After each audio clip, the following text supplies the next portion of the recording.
Mas é isso aí. Então vamos lá. Qual é a aplicabilidade que podemos fazer como uma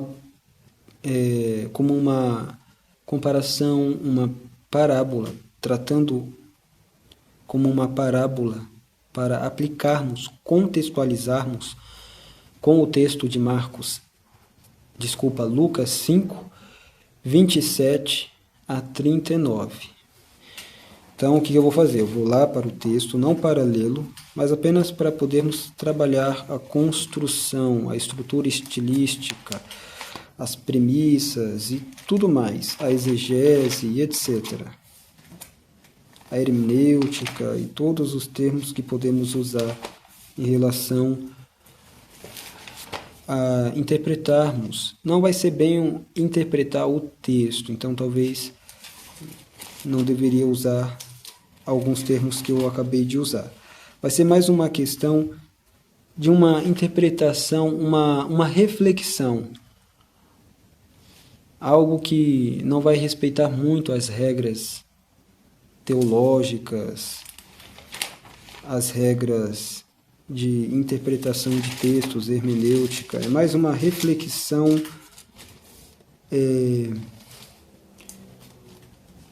não tão formal, vamos dizer assim. Então, estou chegando lá em Lucas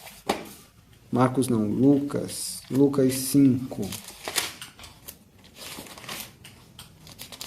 Ok, então, Lucas 5, nós temos aqui o relato, o chamado de Mateus, Levi, e então a questão do jejum, que é importante, tudo aqui importante, toda essa interligação desses textos, tá? Dos 4 textos, começando com Lucas, como foi lido, Gênesis 1, Gênesis 2 e vamos fechar com Salmo 1. Beleza, então, como é que começa a narrativa da criação em Gênesis 1? Eu separo em 2 fases, ok? Aí eu estou construindo essa mensagem, vamos dizer assim, claro, em cima de fundamentos já existentes, já concebidos, que é no caso a minha visão de mundo da narrativa de Gênesis 1, que eu separo a criação ali, o relato em 2 fases. É uma só criação que ocorre em 2 momentos, em 2 fases. Algo não como uma linha rígida, mas uma coisa sobrepondo a outra. Ou seja, Deus dá início à criação e não sabemos o tamanho do espaço e tempo em que levou, na eternidade, para ele voltar à terra em seu estado vazio e informe, para dar início à segunda fase da criação inicial, que alguns gostam, que muitos vão dar nome nesse momento. E o mais usado é o Big Bang.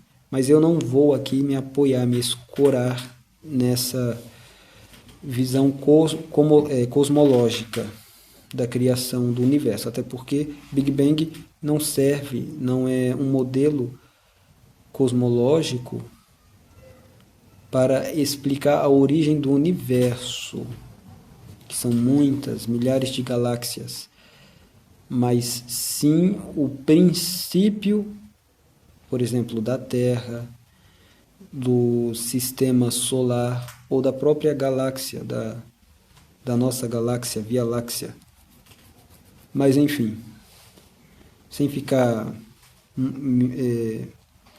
sem muitas resenhas, eu vou tentar me corrigir e me segurar para não ficar perdendo foco. Então tá, eu separo nessas 2 fases.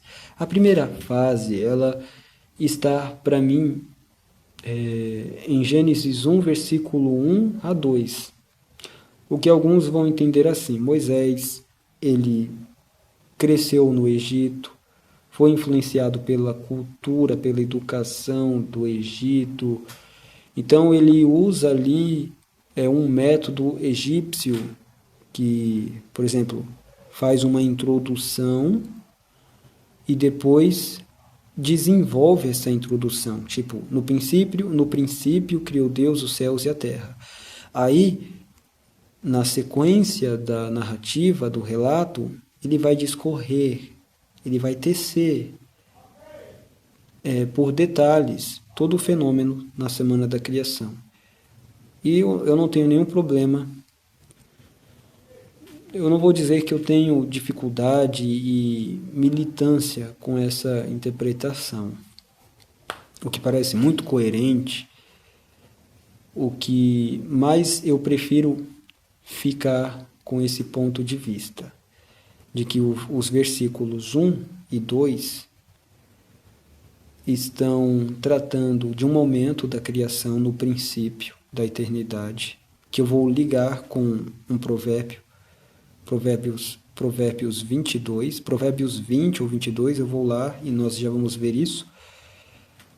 E depois, mais tarde, não sabemos quando, se bilhões, se milhões ou se apenas milênios de anos, Deus volta para dar início, para dar continuidade no procedimento da criação que ele já tinha iniciado. Lá, em algum momento, não sabemos quando. Quando ele cria a terra, e aí a terra fica sem forma e vazia. Não sabemos por quanto tempo ela ficou assim, ela perdurou. Não sabemos por quanto tempo na eternidade, sem forma e vazia, com águas, vazia, sem vida, mas uma terra coberta de água, só água. E submersa, cobrida por água. E eu creio, por que não? Acontecia aquele evento daquela água se tornando aqueles blocos de gelo, a terra bola de neve, que alguns cientistas se referem assim, a era do gelo e etc., mas sem vida nenhuma. Por que não aceitar isso? Não sabemos quanto tempo a terra ficou dessa maneira. Não tinha o sol. Seguindo o pressuposto da narrativa bíblica, o sol é feito no quarto dia da semana da criação. Então, sem o sol, sem aquecimento. A terra não sendo aquecida, toda aquela água, nesse universo frio, só deve congelar. Mas a terra, já com seu núcleo, o próprio núcleo da terra, que a sua superfície é tão quente quanto o sol, era suficiente para descongelar todas essas geleiras. Mas enfim. Então tá.